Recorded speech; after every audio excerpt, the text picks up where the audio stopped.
Salut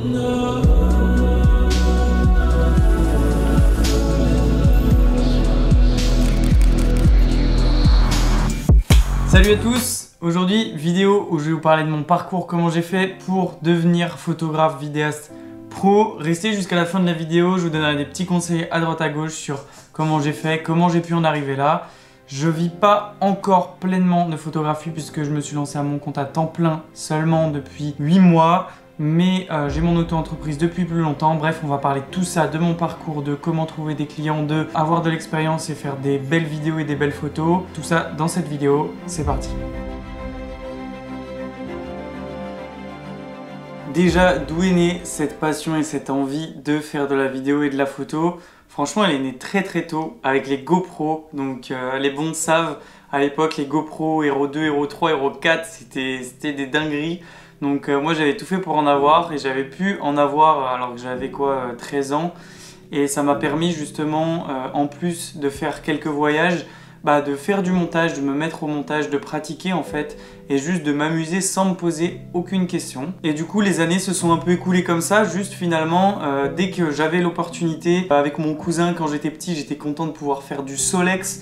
Et j'en profitais pour filmer, on faisait du trampoline ou on allait à la piscine, je filmais, je faisais des petits montages. Je partais en voyage pareil, je ne revenais jamais sans film et ensuite pour pouvoir faire du montage et avoir tout ça. Donc au début j'ai commencé vraiment par la vidéo et pas par la photo. Et à 15-16 ans j'ai découvert un sport, le street workout, qui a un peu changé ma vie. Dans le sens où plutôt que d'avoir un sport, un loisir comme tout le monde, c'est plutôt toute ma vie qui s'organisait autour de ce sport. Bon oui, j'étais encore au lycée puis aux études, puisque j'ai pratiqué longtemps ce sport, mais vraiment toute ma vie s'orientait autour de ça et à faire un peu de contenu, à filmer mon évolution, à rencontrer du monde. J'ai rencontré une personne qui avait un Sony Alpha 7 II, donc j'étais absolument fasciné par le résultat qu'on pouvait avoir avec un appareil photo. À côté de ça, j'avais ma grande sœur aussi, quand on partait en voyage, qui avait un réflexe et qui faisait de la photo. Moi, ça m'intéressait pas du tout. Je m'étais pas rendu compte en fait que ça me passionnait ce domaine-là. Moi je kiffais juste voyager et c'est en rencontrant cette personne dans le sport que justement là j'ai lié un peu les deux. Et ensuite du coup quand on partait encore un peu en voyage ou que j'étais à la maison et que ma soeur était chez mes parents aussi, j'en profitais pour lui emprunter son appareil de temps en temps et tester un petit peu. Mon ex aussi faisait de la photo et avait un réflexe. Donc finalement après en continuant un peu ma vie, je me suis mis aussi à la photo en parallèle de faire des montages vidéo à droite à gauche ou des petites vidéos pour les réseaux sociaux. Bon, tout ça c'était en 2016, 2017, 2018, donc il n'y avait pas encore l'explosion des réseaux sociaux ou en tout cas de Instagram ou encore TikTok, mais en tout cas j'avais déjà la main à la pâte, je pratiquais pas mal on va dire. Donc tout ça pour dire que une année, 2 années sont passées, puis j'ai fini par investir dans un appareil photo vidéo puisque c'est un hybride, c'était le Sony Alpha 7 II. Aujourd'hui je filme avec le Sony Alpha 7 III. Donc j'ai fait l'acquisition de ce boîtier, je me suis régalé comme jamais et c'était là la naissance d'une nouvelle ère où vraiment je me suis pris de passion de fou furieux pour la photo et la vidéo. Alors faut savoir, je vous mets quelques exemples, que avant d'avoir cet appareil photo, j'étais quand même déjà passionné puisque je retouchais mes photos, que ce soit des photos de téléphone, que ce soit des photos de réflexe. Vraiment, je prenais déjà beaucoup de plaisir à, entre guillemets, transformer mes photos grâce à la retouche. C'est là que j'ai compris l'impact de la retouche photo. J'avais fait même un super beau voyage en 2012, je crois, au Kenya dans un safari avec des animaux. Et moi, vraiment, j'adore les animaux. Donc, je suis allé rechercher ces anciennes photos que j'ai retouchées sur Lightroom. Lightroom craqué, quand on n'est pas pro au début, on fait avec les moyens du bord. Et voilà, du coup je me suis pris vraiment de passion pour la photo et surtout la retouche photo. Donc quand j'avais mon appareil, ça faisait déjà plus d'1 an que je me servais de Lightroom, donc je connaissais bien les outils et ça m'a permis directement d'utiliser un certain pourcentage du potentiel de mon appareil photo. Mais je dirais, j'étais déjà dès le début à 80% des capacités de mon appareil photo vidéo, donc le Sony A7 II. Vraiment j'ai poncé les réglages, j'ai passé 2 mois à faire des tests, je faisais les mêmes photos 5 fois avec des réglages différents. Après je regardais sur mon écran de PC, je changeais les curseurs de Lightroom, voir si ça faisait des différences après retouche. Vraiment j'ai tout poncé, j'ai mis des boutons de raccourci, tout ça. Donc la vraie passion arrivait, rentrait en jeu et la vidéo n'était pas encore là plus que ça finalement. C'était resté un peu enfoui sur juste des souvenirs de voyage, des petits délires à droite à gauche et je faisais pas plus de vidéos que ça. Donc après la vingtaine passée, je faisais de plus en plus de street workout, c'était vraiment toute ma vie. Et donc c'est grâce à ce sport en fait que j'avais acheté cette caméra parce que j'adorais ça de manière générale. Mais c'était surtout pour avoir un rendu de ma vie du moment, et ma vie du moment ne tournait qu'autour du sport. Donc ça me faisait faire des photos trop stylées de sport que je surkiffais. Et en fait petit à petit, j'ai tellement adoré faire ce genre de photos que j'ai fini par en faire partout quoi. Je prenais mon appareil avec moi partout pour n'importe quoi en photo, je trouvais tout stylé, j'adorais. La vidéo, je m'y suis mis petit à petit aussi, on va dire que c'est grâce aux réseaux sociaux que je m'y suis mis un peu plus. YouTube, ça m'a toujours fait envie, je me suis jamais lancé, là j'en ai profité pour me lancer et faire des vidéos, des montages plus longs de YouTube de 15 minutes. Mes premières vidéos c'était du vlog autour du sport, justement autour du street workout. Je compte pas arrêter d'ailleurs parce que même si je pratique plus ce sport aujourd'hui et que ma vie tourne plus autour de ça, c'est toujours quelque chose que j'adore, et alors faire des vidéos dans ce milieu-là, pépite. Bref, je m'écarte un peu, mais c'était pour vous raconter mon histoire, d'où je viens. J'ai commencé petit avec une GoPro, j'ai fait au téléphone, je retouchais mes photos téléphone, c'était même pas du RAW, c'était des photos mais tellement nulles de base. Aujourd'hui avec les téléphones on a 1000 fois mieux. J'ai commencé par avoir un Sony A7 II, et no spoil, je vous dis la suite dans la prochaine partie. C'est là que les choses sérieuses commencent, c'est quand on prend conscience qu'on veut en faire quelque chose. C'était plus simplement une passion, j'étais en stage de fin d'études en ingénierie mécanique, et en fait je me suis rendu compte à ma 5e année au dernier stage que être en entreprise salariée, même si c'était un travail intéressant qui me plaisait, j'adore la mécanique, c'était trop cool de concevoir des produits etc. C'est pas ce que je voulais faire de toute ma vie. En plus j'ai des amis qui sont entrepreneurs aussi, donc ça m'a donné envie de me lancer et de me dire pourquoi pas. Je passais toutes mes soirées après le travail, après les cours, tout le temps sur l'ordi, au sport, derrière ma caméra. Si c'est sur l'ordi, c'était évidemment pour faire du montage ou de la retouche photo. Donc je me suis dit, si j'arrive à trouver toutes ces heures-là et être si passionné en dehors des horaires de travail, si ça devient mon travail, mais je vais être surmotivé, j'aurai plein d'heures dans la semaine, je pourrais faire plein de trucs. Donc cette idée a finalement émergé à la fin de mes études, comme je disais, où vraiment j'étais prêt à rentrer dans le monde du travail, qu'au tout dernier moment je me dis en fait j'ai peut-être pas envie. Alors ce que j'ai fait, c'est qu'il faut être un peu raisonnable dans la vie et faire les choses quand même un minimum intelligemment, s'adapter à la société. Je me suis dit je vais pas me lancer à la fin de mes études d'ingénieur, ça serait quand même trop con.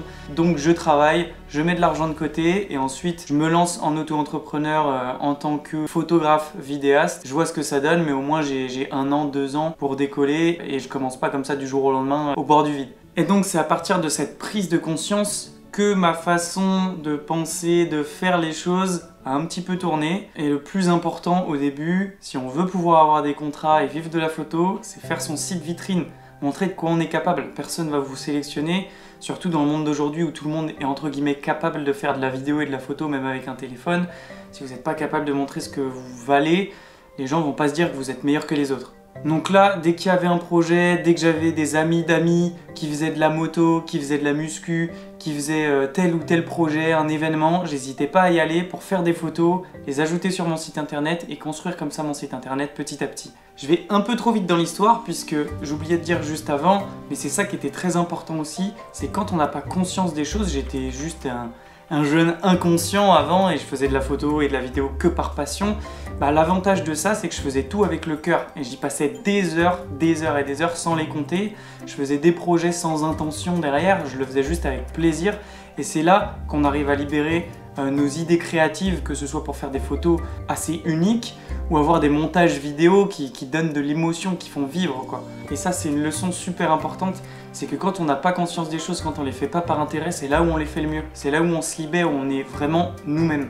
Et donc pourquoi je vous dis ça, c'est parce que avant de prendre conscience de tout ça, j'ai quand même eu le temps de me faire une petite expérience, de toucher à plusieurs domaines à droite à gauche, ce qui me permettait d'avoir suffisamment d'expérience, de technique pour les projets d'après.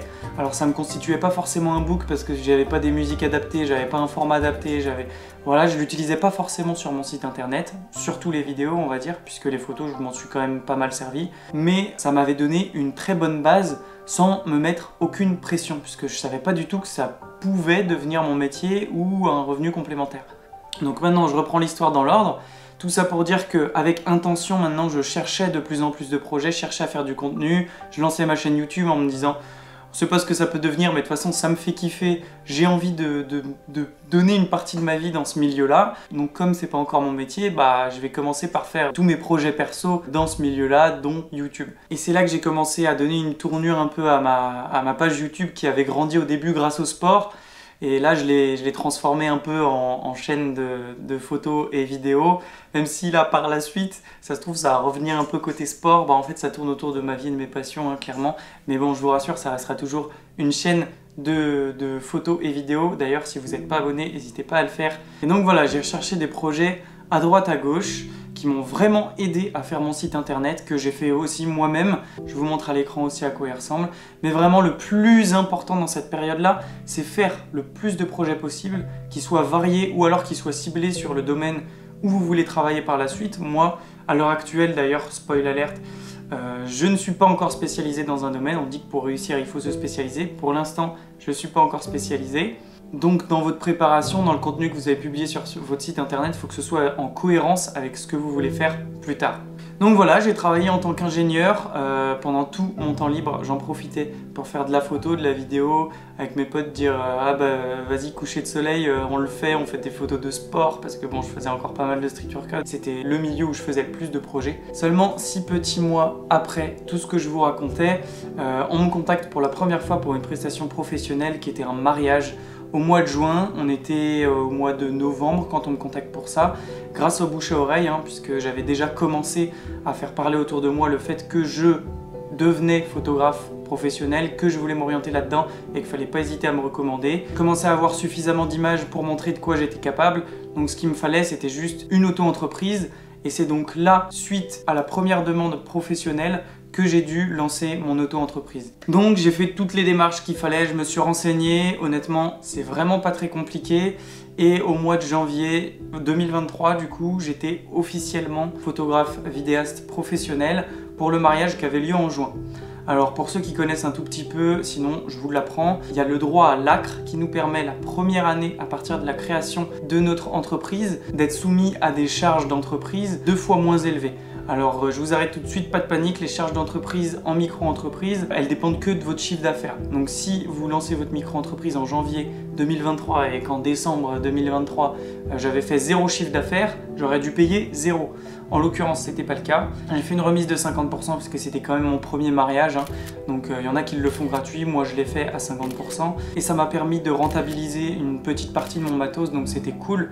Et pour une première, ça fait toujours plaisir. Mais j'ai eu peu de contrats professionnels à droite à gauche que j'ai fait avec les copains et où on se payait en cash. Donc finalement, la réduction de charge de 50% sur mes prestations, bah, ça n'a pas trop valu le coup cette première année. Mais bon, c'est comme ça, on y a le droit pendant 1 an. Si je l'avais eu cette année, ça aurait été miraculeux. Mais voilà, il faut bien commencer un jour ou l'autre. Et même si pour optimiser, ça aurait été mieux que je lance ma micro-entreprise un peu plus tard, franchement, il vaut mieux privilégier l'action et faire plein de projets, quitte à lancer sa micro-entreprise plus tôt, plutôt que de retarder le truc, jamais se lancer, pas faire assez de projets, et voilà. Je suis passé de 0 du petit Alain de 12 ans qui commençait avec sa GoPro au Alain d'aujourd'hui de 25 ans qui est à plein temps photographe vidéaste.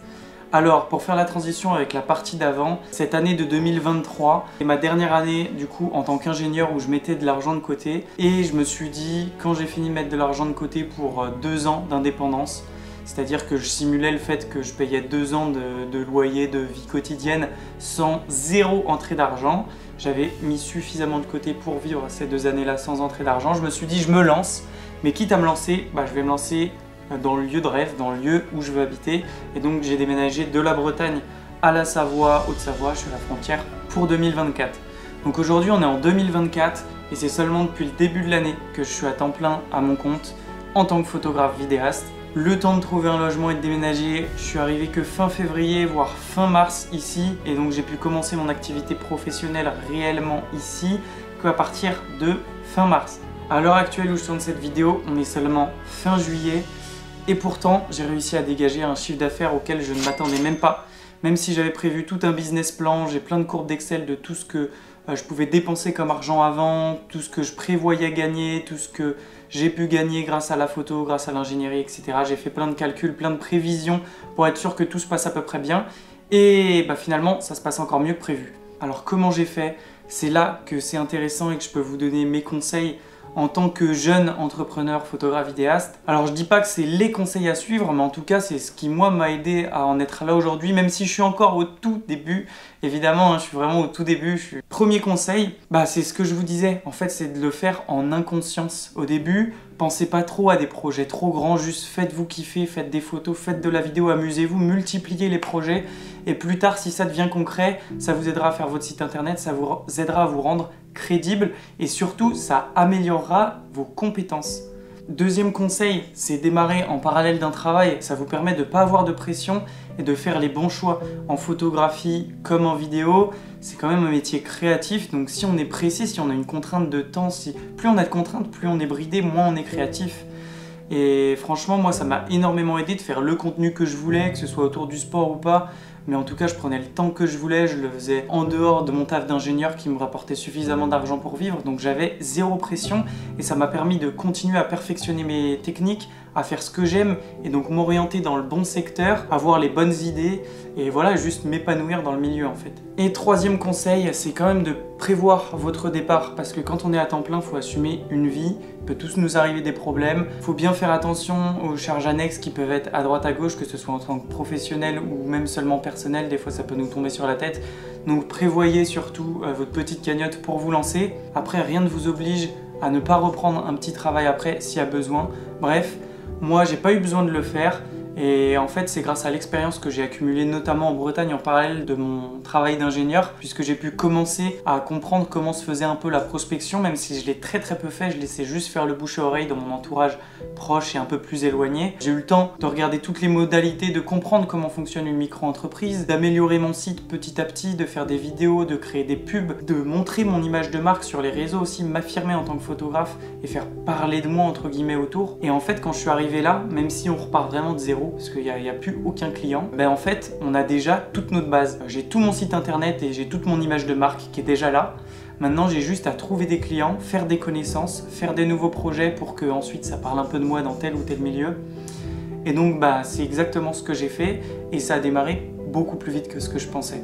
En plus, j'ai eu de la chance, on arrive aussi à la saison de l'été et on le sait tous, en été avec les mariages, en photographie ou vidéo, ça paye assez bien et c'est un milieu où il y a beaucoup de demandes. Donc c'est quand même bénéf si vous voulez vivre de la photo et que vous n'êtes pas anti-mariage, parce que c'est possible. Moi, c'est pas mon domaine de prédilection, c'est pas ce qui me fascine le plus. Mais honnêtement, pour vivre de la photo, c'est avec plaisir que je réalise des mariages. C'est toujours mieux que mon taf d'ingénieur, même s'il était très bien. Franchement, là, la vie d'indépendant, elle est parfaite. Donc voilà, j'ai pu réaliser un mariage là cet été. Il va y en avoir 2-3 qui m'attendent en août-septembre.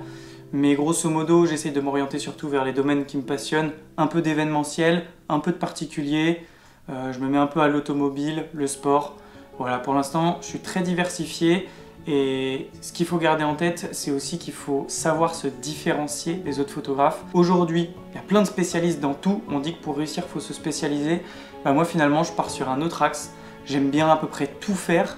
Et justement, je suis la personne qui sait s'adapter, qui sait transmettre l'émotion en vidéo qu'il faut, qui sait se faire discret et faire des très belles photos s'il faut aussi dans des événements ou autres domaines. Donc voilà, restez vous-même, restez unique, pratiquez à fond, faites-vous connaître à droite à gauche. Et voilà, c'est comme ça qu'on progresse. Petite note dont je vous ai quand même pas parlé, je suis passé du Sony A7 II au Sony A7 III juste avant le tout premier mariage de 2023 que j'ai fait, donc ma première prestation professionnelle. Faut savoir que j'aurais pu rester sur le Sony Alpha 7 II, c'est plus parce que j'aime le matériel et que je voulais step up un coup.